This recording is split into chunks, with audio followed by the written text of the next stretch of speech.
You're listening to Before We Get It Right. Real moms, real conversations for the messy middle.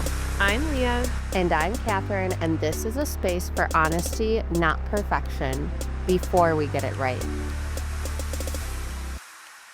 Okay, welcome back. We are here with another round of the messy middle confessions. And honestly, the response to part one was something we really weren't prepared for, and we're going to do it again. Yeah, the messages we got after that episode, the DMs, people saying, I thought that I was the only one. That really was just a reminder of why we even do this. Because the messy middle, it is real and it is crowded, and nobody is actually alone in it, even though it feels that way approximately, I don't know, like 90 to 95% of the time. But the overwhelming amount of comments and like messages, even texts that I got after that episode, it just, yeah, it made me excited to do it again. Definitely. And I think we both loved doing the first one too, like answering the questions, getting in touch a little bit more with those of you who do listen. And today just kind of continues that same vibe. We have 6 more confessions, so thank you to everybody who submitted. These were all sent in anonymously by real moms here in the Before We Get It Right community, and we're gonna read them, we're gonna respond honestly, and also just kinda sit in them together. There's no fixing here. Remember, there's no judgment, never any judgment. And yeah, just this is real. You're not crazy. And we see you because we're in it with you. All right, let's do it. All right, confession number one.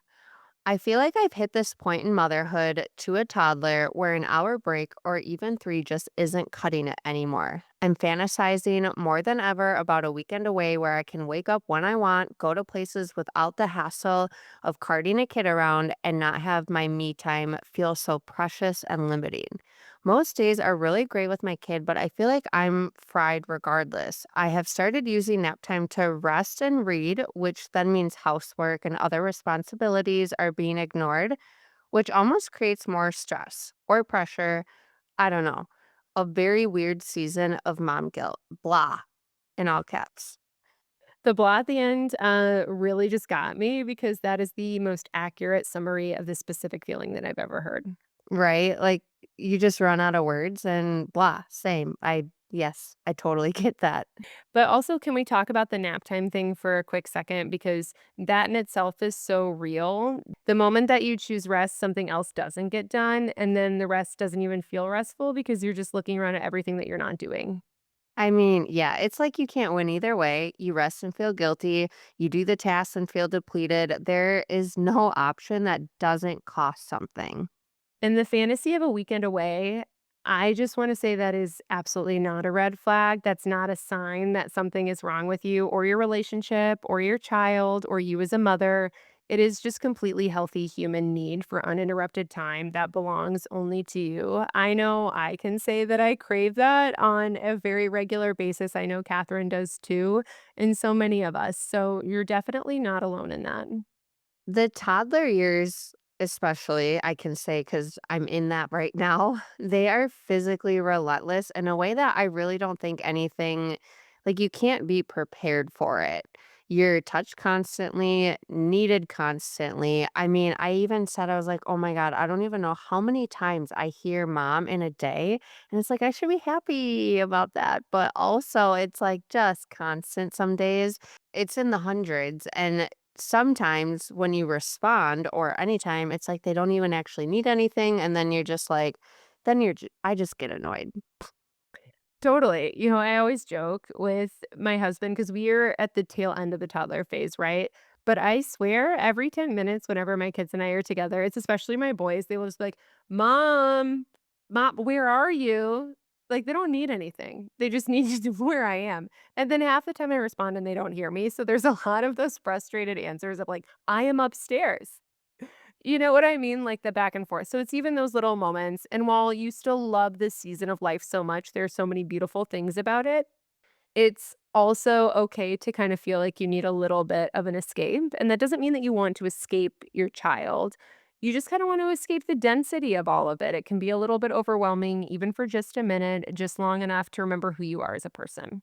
So, to whoever this mom is, please just take the nap, read your book, rest. The laundry is going to survive. You matter more than the laundry. I have hills of laundry in my house at all times. I am the one that primarily does laundry in my house. My husband, while he's great at other things, laundry is just not one of them. And so I'm constantly doing laundry. And you know what? Even when you do it, there's more to do after. So there's just always going to be something to do.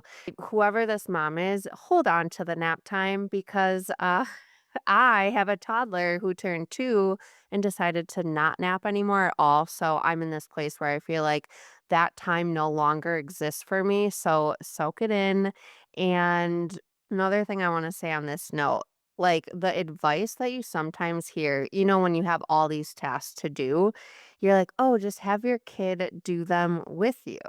Do you hear that? Or you see that online? I don't, But but include them in the stuff that you need to do, and I want whoever says that to come over to my house because I have tried folding laundry with Elena. Anytime I fold something, the shirt, it gets thrown and it's on the floor, or just trying to get them to clean up more, right? As moms, we're constantly cleaning up. I'd say Ada's doing a little bit better at that now, but Elena, anytime I do clean something up or when she naps and I clean up, it's just like a mess 5 seconds later. So, yeah, that advice, it sounds great in theory, but for me, it's just not practical. And I'm just coming to terms with having random shit all over my house for probably a long time.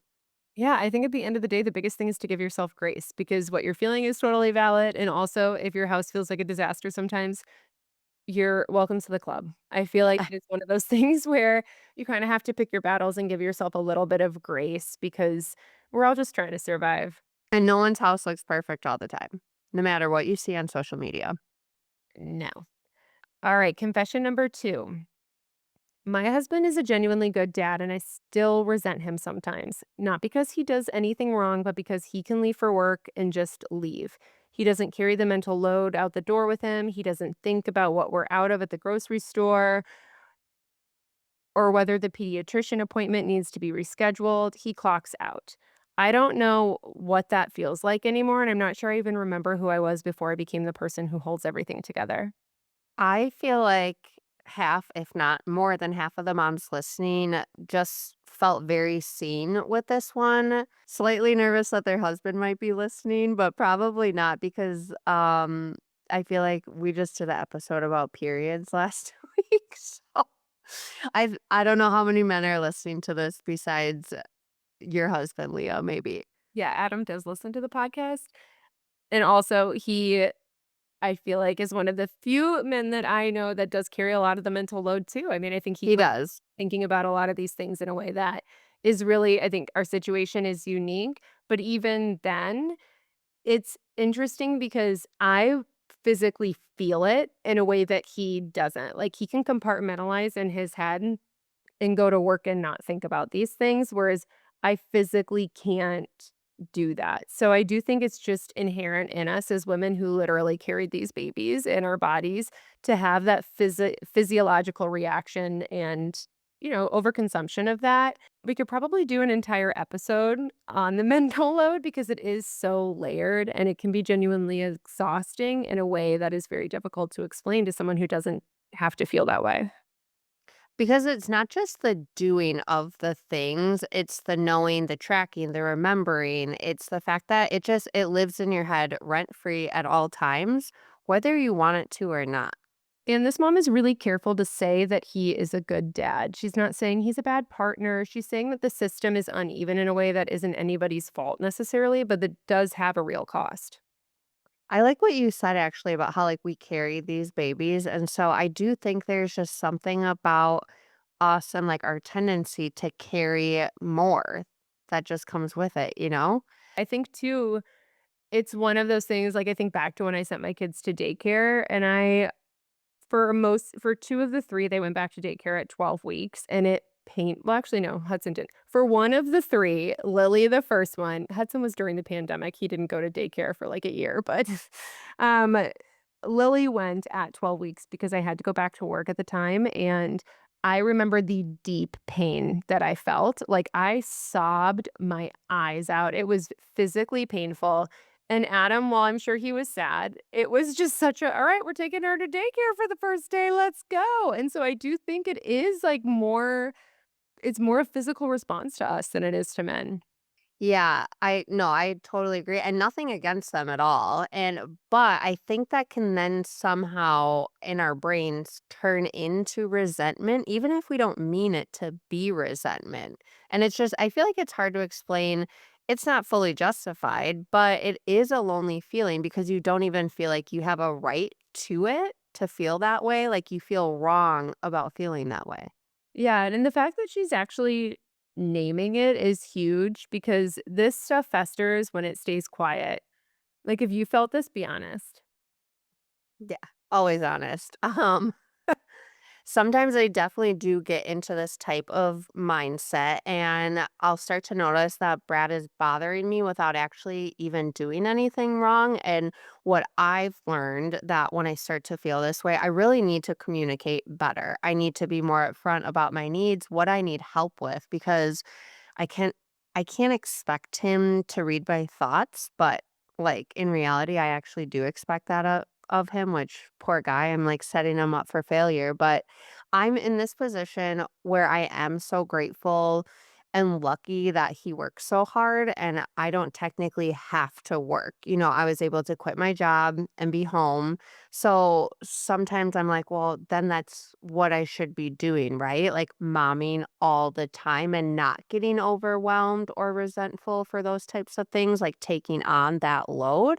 But I'm like, well, here I am with all these side businesses and doing all of these things that is definitely work, but not paying me. And sometimes I have to take a step back. I'm like, okay, Catherine, you're literally doing this to yourself. And so I am also in this phase right now of trying to figure all of that out. But if I do tell Brad, like, hey, I'm feeling very overwhelmed. Can you do this, this, and this? He's going to do it, no questions asked. I find that if I leave stuff in my head of like, these are all the things I have to do that he's not helping me with, if I just asked him for help, he would help me, no questions asked?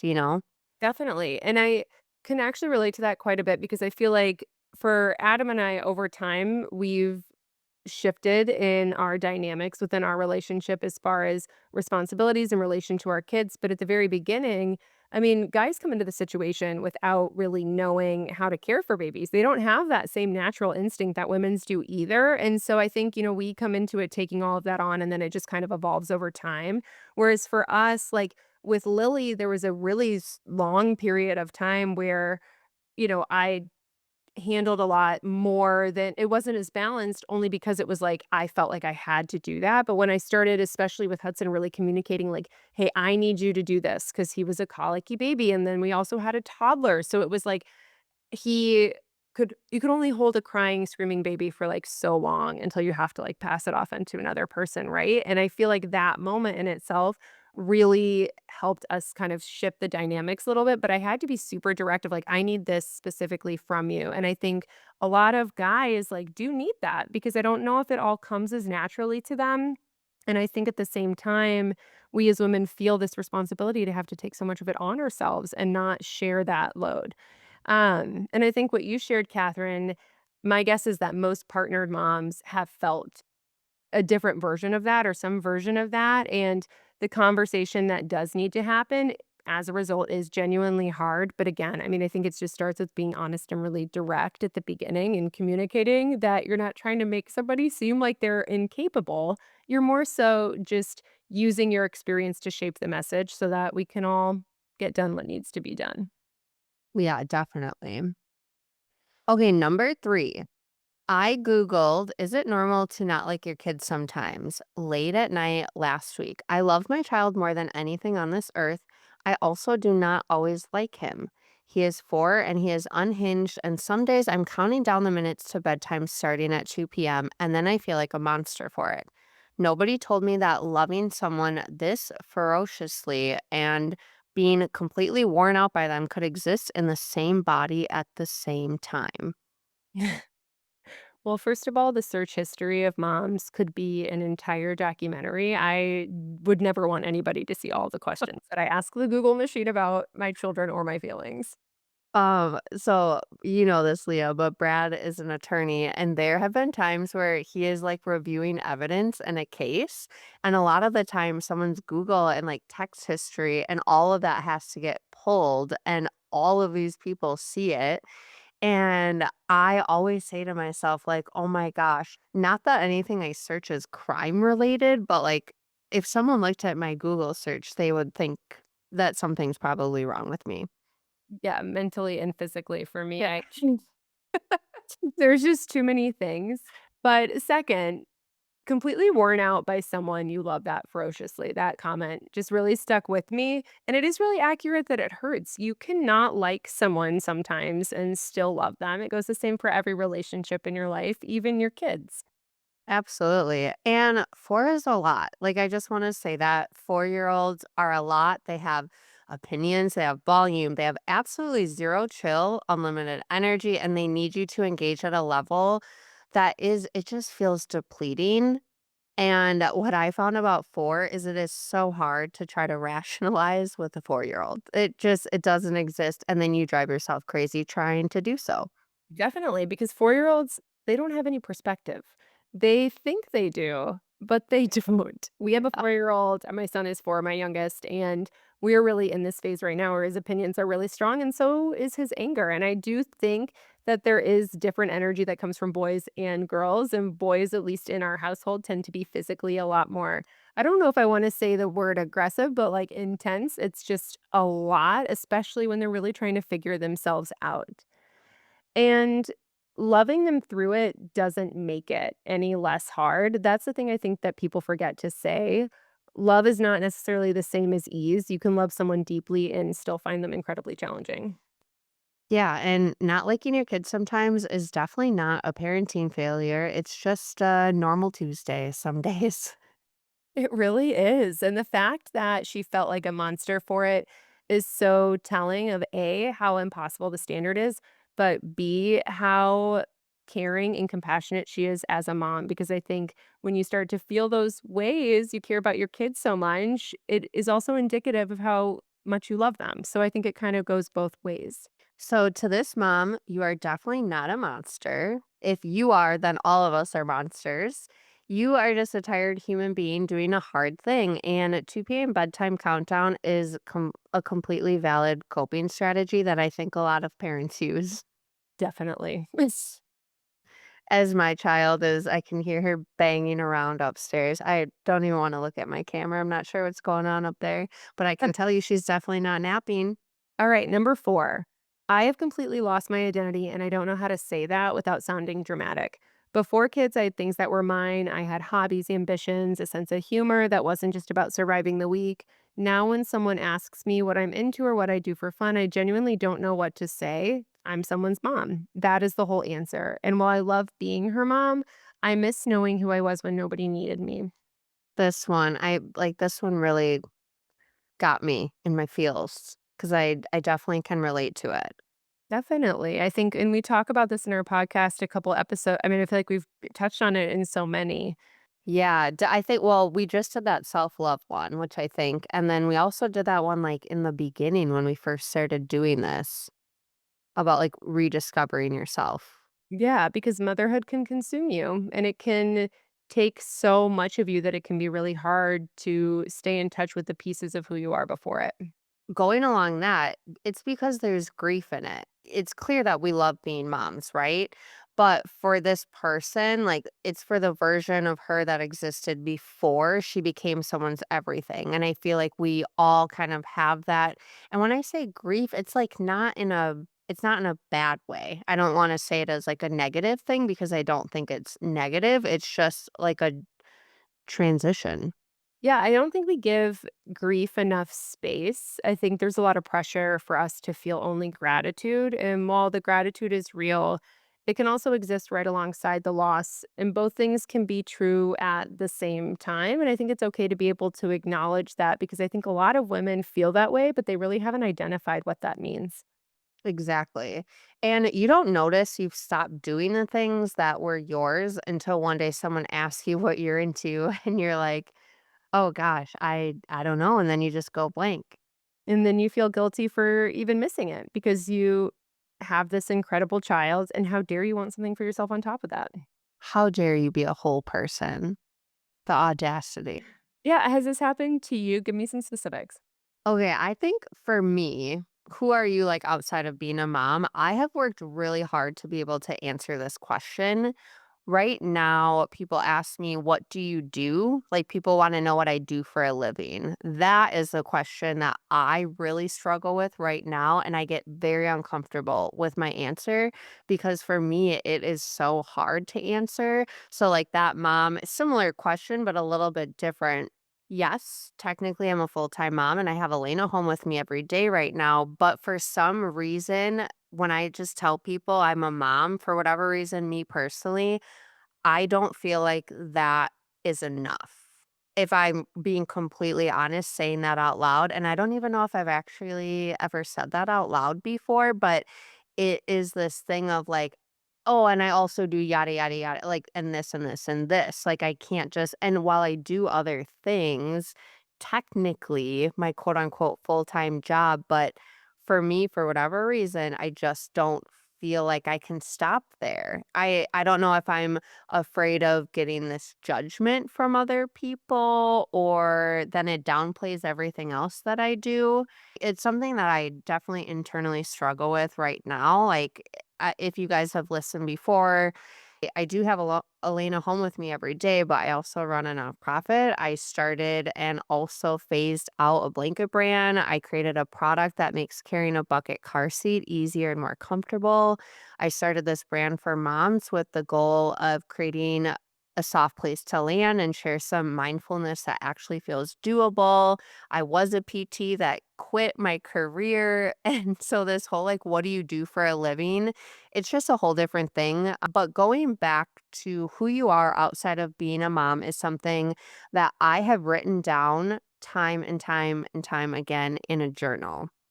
It's a commitment that I have made to myself to be able to answer it, but it's taken a lot of time and it really depends what season of motherhood that you're in right now. Like in the newborn stage, I was nothing outside of being a mom. I was like in the trenches momming only and trying to sleep when I could. But I'd say when my kids kind of hit the age of 2, it's kind of when I was able to find the time to make that commitment to come back to myself and just taking those like really small steps because when I do, I never regret it. I'm not sure how old the kid is in this situation. Maybe you are in the newborn trenches and like that's all that you can focus on right now, but what I have found helpful, not saying that you have to do this, but what I find helpful is starting like just schedule a meeting with yourself. Even if it's 5 minutes once a week, just to explore yourself, how you're doing outside of motherhood. That's such a good point. I love that you've created space for that because I think that a lot of people feel like that happens naturally, and you've been really No one's intentional going about to that. create that space for yourself except you, and you literally have to schedule it. Yeah, which is amazing. I didn't even know that you did that. So I think that that's really that's important and definitely something I think a lot of us can take away because the number one thing I think I hear from moms, my friends, sometimes people who come into the store is they're like, "I haven't bought clothes for myself in the longest time." You know what I mean? Whereas, like, from somebody who used to find identity in that, used to find identity in style, they're like, "I haven't bought clothes for myself in the longest time," or, "Man, I can't think of the last time, like, I didn't put my kids to bed." And I think that all of those things, while it's like I completely get it and I completely relate to that, I do think that it's one of those things that we forget how quickly it can happen. And I agree I'm with you too, Catherine. In the newborn phase, mostly with Lily, I really felt, like, completely consumed by it, and I've talked about this before, that's such a big reason why I even started Polish Prince in the first place, is I was like, "I need something that I can have fun with for me that I don't have, like, expectations put on," and while it did evolve into a business, that wasn't the initial point.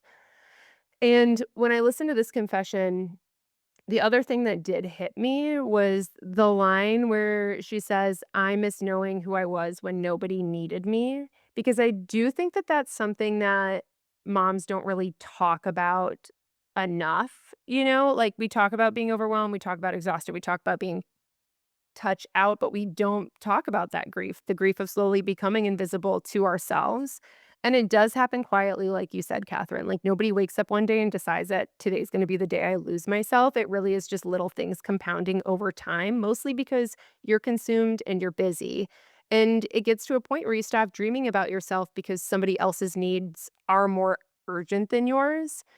And, I look back to, like, what I feel like moms looked like whenever we were kids, my mom, my friends' moms, and there's so many common characteristics, like, all the way down to, like, dressing in a certain way, having different senses of humor, and I think so many of us feel like we have to shape ourselves to be this different version of ourselves once we have kids that is more mature, more serious, but there's so much power in being able to show your kids who you are and also staying in touch with yourself, and one way that I have done that, honestly, outside of Polished Prince is hobbies, creative hobbies. I talk about this a lot.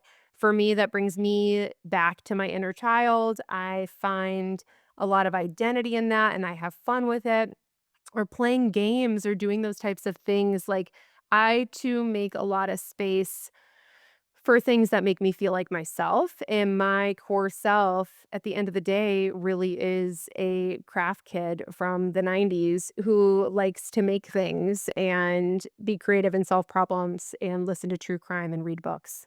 And, like, I try and weave those things in because it makes me feel like myself, and, there was also a point in my life where I shaped so many of my hobbies around what I thought would benefit me in, like, conversation with others, like, things that were trending, things that I could relate to other people on, and in the past couple of years, I just kinda started doing things that felt aligned with me, and that really has brought me back to feeling way more content in who I am than I can honestly really imagine, and I feel like if I can do that 3 kids deep and, like, slowly losing my mind on a daily basis, I just hope that other people are able to find the same thing and prioritize it too, because just like Catherine said, it does take prioritization to make it a reality. Even if you have to schedule it, we're constantly scheduling things, right? So add yourself to that list, even if it's something really small, which kind of leads us into our next one. Yeah. Confession number 5. I cried in the Target parking lot last Tuesday, not because anything that bad happened, just because it was the first time I'd been alone in weeks, and the silence hit me so hard I didn't know what to do with it. I sat there for 20 minutes just breathing. Then I went in, I bought things I didn't need because being alone in a store felt like a vacation. I wasn't ready for it to end. Well, first of all, do we ever buy anything that we actually need at Target for most of our purchases? The Target parking lot is just doing a lot of heavy lifting, I think, for moms across the country, and I think we do need to acknowledge it. I know that there's some debate about supporting Target, right? But I do like to Target myself. Like, think of it as a verb. And haven't been there alone in a long time, but I'm jealous of this situation here, but I totally get the tears too. Yeah, I mean, I do feel like it's a secret space. One of my absolute favorite things to do if I am by myself, which happens maybe like once or twice a year to the point where I can actually remember the last time it happened, is I will be one of those people who put my headphones in and I will walk around Target and just like pick up little random things and put them in my cart. And it just feels so good. Like, I don't have to talk to anybody, I don't make eye contact. I just enjoy my moment. And it's almost like this weird, like, I don't know. My life is a movie, and this is the soundtrack moment, and I'm just, like, walking around Target. But there is something really therapeutic about that, and I think that it's okay to feel what you need to feel in those moments. Yeah, I mean, she hasn't been alone in weeks, and the silent, it hit her so hard that she cried. Like, that's definitely not a weakness. That is a person who has been running on empty, finally getting like a sip of water is what that probably felt like, and it probably felt glorious. Definitely.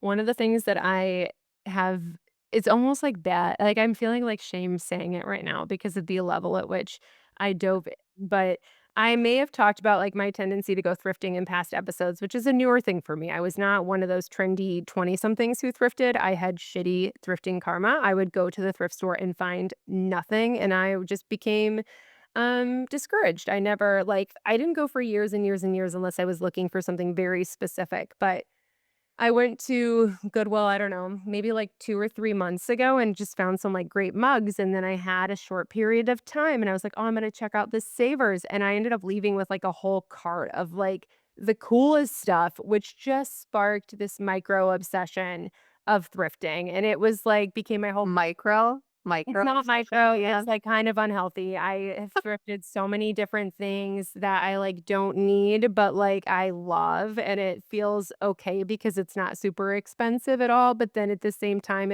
that goes out the window when you buy too many of them. But again, there are moments when I'm doing this that I do feel like myself, and there are times where I've actually policed myself a little bit where I put a timer on. I'm like, "Okay, I can only be here for this amount of time because I have something I have to do at this time." So this is what we're doing. And it does bring I mean, it is its own form of therapy. Now that I have, like Your alone time. It's your own time with yourself, it is and my I alone think we all need that. We yeah, all need that. in different ways, shapes, and forms, that's for sure. And this form, she just happened to be doing it at Target, which I'm so happy for you that you were able to do that. Definitely. So, to this mama, you definitely deserve every single minute of that and then some. So maybe make it an hour next week or do something different. Just sounds like you need to prioritize spending a little more time with yourself because clearly you're awesome. Yeah, I mean, the fact that, a Target Solo run or a Target thrifting, or like when moms talk about like, oh, I got to go to the grocery store by myself today, and that it was like this amazing experience. It tells you everything that you need to know about how little space moms are getting for themselves. And we Yeah, need to do more of them. We need more of these little moments. definitely. And that could be a whole episode in itself. Okay, our last one, confession number 6. I don't know, this quote, this phrase really stuck with me. My mom guilt has mom guilt. I feel guilty for working. I feel guilty when I'm not working because I should be present. I feel guilty for snapping. I feel guilty for needing space. I feel guilty that I'm not doing more extracurricular activities. I feel guilty for caring about extracurricular activities because shouldn't I just let her be a kid? I feel guilty for how much I'm on my phone. I feel guilty writing this because what kind of mother has this many complaints about a life she chose? It never turns off ever. My mom guilt has mom guilt. I would love to put that on a t-shirt. I mean, I think that's it, like sums it all up, right? And also the last line, it never turns off ever. Like that's the one that really sticks with me because she's totally right. Yeah, it doesn't. And I think that what this mom is describing is the impossible standard that exists around motherhood, where every single choice has a counter argument built right into it. You literally cannot win. The game is designed that way. It's designed so you can't win. Work and you're missing things, don't work and you're not modeling ambition. Be present and you're helicopter parenting. Give them space and you're checked out. Like there's no version of motherhood that escapes the guilt. And the meta guilt at the end, feeling guilty for having complaints about a life that she chose. That one is so important to name because choosing something doesn't mean that it's not hard. Wanting something doesn't mean you're not allowed to struggle inside of it. Yeah, I mean, you can love your life and also find it really hard. Like we talk about many times in this podcast, two things can be true at once, and they're not contraindications. They're just the truth of being a mom.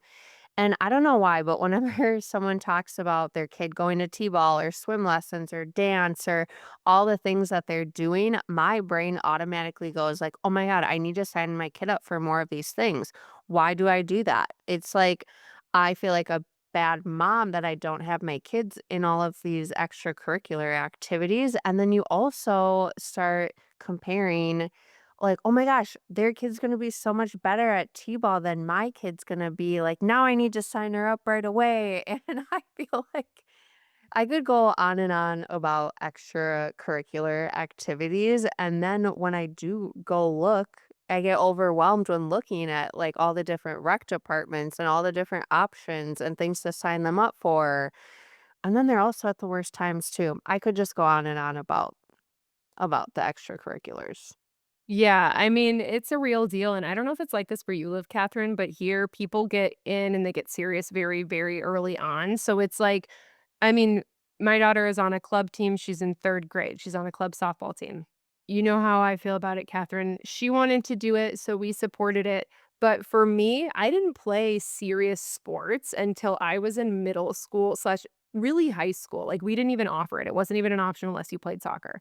And so for me, I don't feel this, like, deep sense of urgency to get my kids involved. I also no offense to them, but I just don't think that sports are gonna be my kids' strong suit entirely. We're just, like, not a family of natural born athletes. However, I it does make me nervous that, like, I'm doing them a disservice by not getting them into it, and then when you see everybody else, there's also the social element, and it's like, "Oh, man, if I don't do this again, am I are they gonna be behind?" Like, you just don't know Mhm. what you don't know, and you tend to follow what everybody else is doing, and I think the guilt overall is really just a sign of how much you care, but it's also not a reliable narrator, it's not telling you the truth about what kind of mother you are. I think it's mostly rooted in fear.